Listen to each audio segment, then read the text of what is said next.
Hello, all you gorgeous people. Did you know there's only one you? Welcome to my channel, fellow worker, reporting to you from Iqaluit, Nunavut. Today is day 12 of the Midnight Sun Summer Series, and that sky is getting glorious.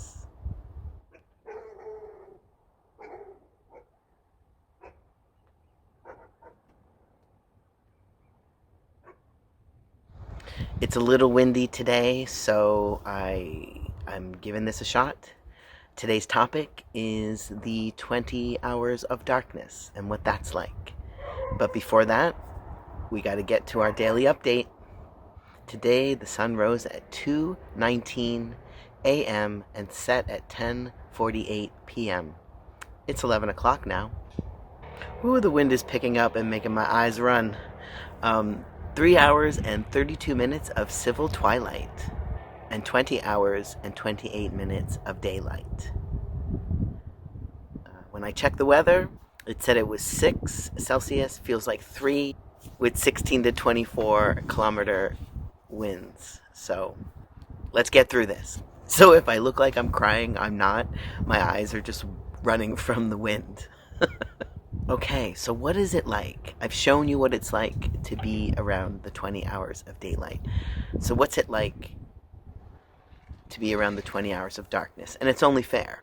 We live on a planet of duality, so in order to experience this amazingness, I also need to go through the 20 hours of darkness. So what's it like? Well, first, a personal story. My first winter here, it's like anywhere else down south. You know, when it gets dark, you go to work, it's dark. The middle of the day, it's daylight, and you drive home and it's dark, and you get used to that.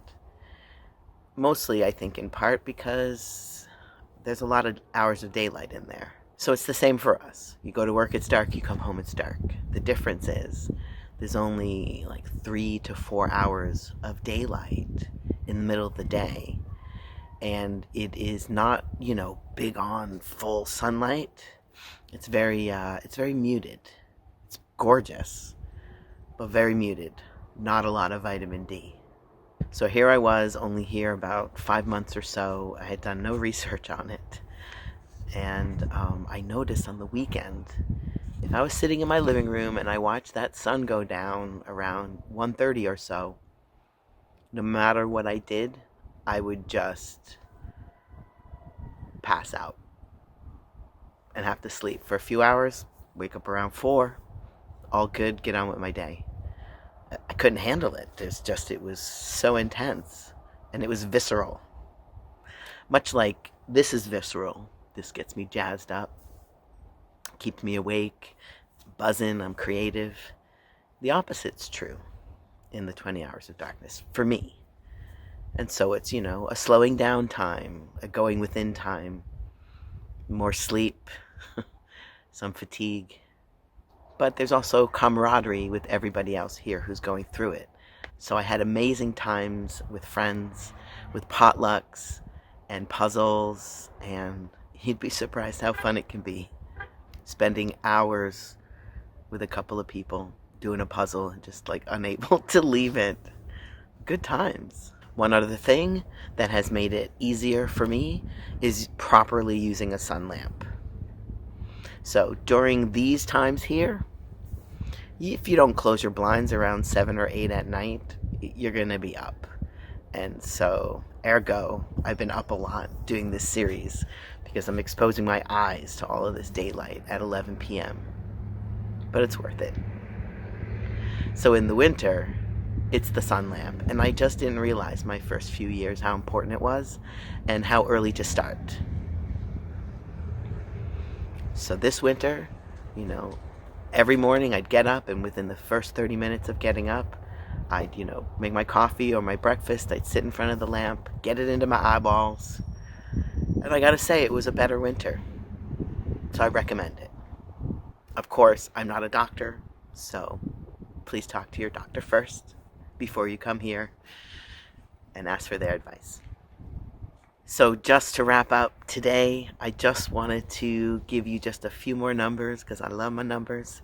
On our longest day here, the sun will rise at 2:10 and set at 11 p.m. So I'm thinking about doing the live stream around 10:30 Eastern Daylight Time. And on our shortest day, the sun rises at 9:22 and sets at 1:42. Yep, you heard that right. 4 hours and 20 minutes of daylight. And you just go a little bit further on Baffin Island up to the northern part, Pond Inlet, or the Inuktitut name is Mitimatelik. They have the 24 hours of daylight and the 24 hours of sun. Here it's a little bit different, off by a few hours. It creates these beautiful sunsets. So thanks for tuning in. I'm so happy you're here. This series is bringing me so much joy, sharing all the things I love about Iqaluit, all of the miraculous things here, all the changes, all the beauty. It's a lot to take in. Thank you for being here. I thought for day 13 I might talk about the post office and how we get our parcels, and maybe talk a little bit about the sea lift, so you can understand how that works. Living in a remote community, this large ship comes and brings all these goods when the waters are open. Very exciting when it comes here. Wishing you all the best. See you tomorrow.